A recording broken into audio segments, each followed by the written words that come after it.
Pourtant, il pleure. Ce qui me dit que c'est normal. C'est normal de se sentir déprimé. Il est normal de ressentir cela tant que vous n'y restez pas, tant que vous ne cédez pas. Dans une saison comme celle-ci, il y a ce sentiment accru qu'on est tous censés être des performeurs, qu'on est censé dire quelque chose. Eh bien, devinez quoi? Vous savez, nous vivons cette pandémie de Covid-19 avec toi. Exactement. Et on va changer le récit un peu ce soir. Commençons par où est-ce que tu veux commencer? Je veux dire, à un moment donné, de quoi veux-tu parler? Eh bien, je pense que tu as raison. On est tous dedans, on vit la même chose, on a tous les mêmes questions, on se demande tous à quoi ressemblera la normalité à nouveau? Ou est-ce que ce sera à nouveau la même chose? J'ai personnellement ressenti des jours de, devrais-je dire publiquement, de dépression, des jours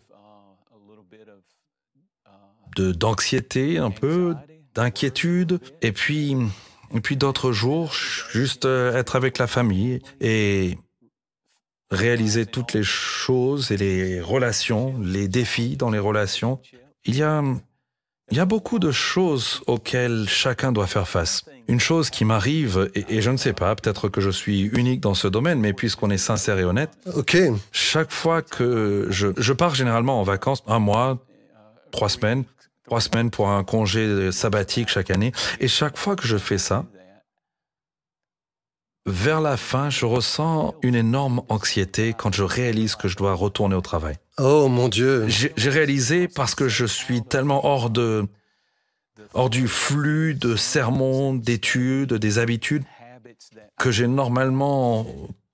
que ma routine a été tellement interrompue, que cela a créé une pression énorme en moi vis-à-vis du premier dimanche où je dois revenir.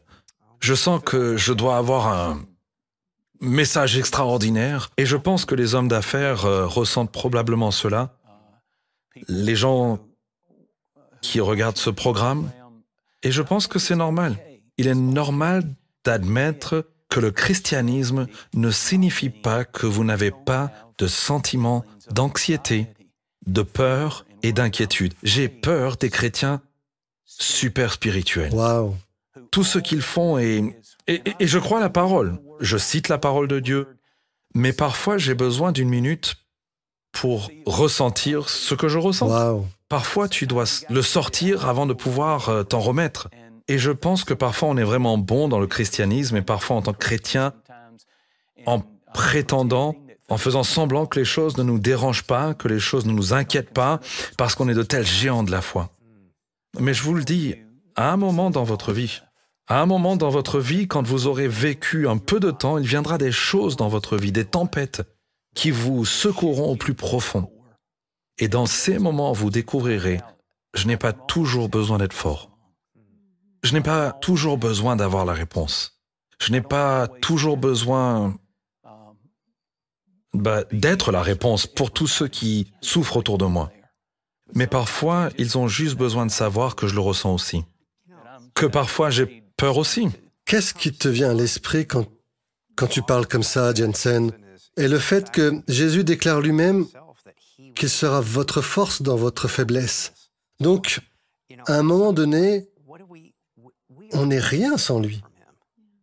Et donc, l'idée qu'on se permet d'articuler nos préoccupations et nos peurs et ceci et cela, mais vous savez, tout ce que Dieu fait est de poser la question. On dirait que la vie n'est qu'une grande question. Que dites-vous que je suis maintenant? Je pense que le Covid-19 est une grande question pour le corps de Christ. Que dites-vous que je suis? Notre économie était aussi forte qu'elle ne l'a jamais été. Et puis tout d'un coup, le monde est mis à genoux par un virus pandémique invisible qui vient d'un endroit dont on n'avait jamais entendu parler en Chine. Et la vie est complètement différente. Et il vous pose à nouveau la même question. Qui dites-vous que je suis? Je pense qu'il est en train de poser cette question aussi. Et tu viens de dire quelque chose que je pense est si puissant. On a tous des vies bien chargées. Il y a toujours quelque chose. Et puis, ce qui nous a eu cette fois, ce n'est pas les problèmes que nous voyons, Mais aucun de nous n'a pu prévoir cette situation. C'est un peu comme David dans 2 Samuel. Non, je pense que c'est 1 Samuel 20 en fait. Quand sa maison a été incendiée par les Amalécites et sa famille a été kidnappée et sa richesse a été volée. Il était littéralement en train de vivre une séquence de victoires. Il avait 600 hommes puissants et il gagnait pendant 3 mois en campagne. Chaque ville qu'ils attaquaient, ils ont pris tous les trésors. Gagnant.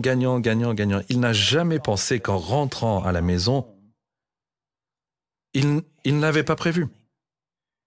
Et sa maison est incendiée, ses enfants sont kidnappés, sa femme est kidnappée, sa richesse a disparu, le tout en une journée.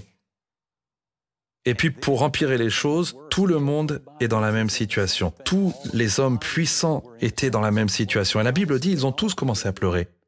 On parle des gens qui pourraient tuer. Et pourtant la Bible dit dans 2 Samuel 23, certains de ces hommes puissants pouvaient tuer 600 hommes. Un gars en a tué 1000. Et pourtant, ils pleurent. Ce qui me dit, c'est normal. C'est normal de se sentir déprimé. C'est normal de ressentir cela tant que vous n'y restez pas, tant que vous n'y cédez pas. Mais je pense que nous devons prendre un moment et réaliser que lorsque cela se produit, il s'en va et puis il dit, et j'aime ce verset, alors ses propres gars se sont tellement découragés qu'ils se sont retournés contre lui. La Bible dit qu'ils étaient tellement affligés d'avoir perdu leur famille et leur maison que les hommes puissants parlaient de le lapider. Et est-ce que ce n'est pas ce qu'on fait quand on est face à une crise, on cherche quelqu'un à blâmer? Wow! On veut blâmer le président, on veut blâmer les démocrates, on veut blâmer les républicains, on veut blâmer le médecin, les conditions météo, peu importe, arrêtez ça. Arrêtez ça. Je veux poser cette question quand je lis cette histoire. À quoi bon ça aurait servi de lapider David? Oui. Est-ce que ça va résoudre ton problème? Et faites attention, la Bible dit que les hommes, ces hommes puissants, étaient affligés. Le mot affligé signifie amer.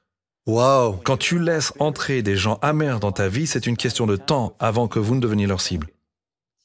Chaque fois que vous permettez à un groupe de personnes amères à rentrer dans votre vie, elles ciblent peut-être quelqu'un d'autre en ce moment, mais c'est une question de temps avant qu'un esprit amer ne se retourne contre toi. Parce qu'il faut toujours blâmer quelqu'un. Mais voici le tournant. La Bible dit, ils ont pleuré jusqu'à ce qu'ils ne puissent plus pleurer. Et j'aime ce mot, jusqu'à. Ils ont pleuré jusqu'à. Vous devez avoir un moment jusqu'à.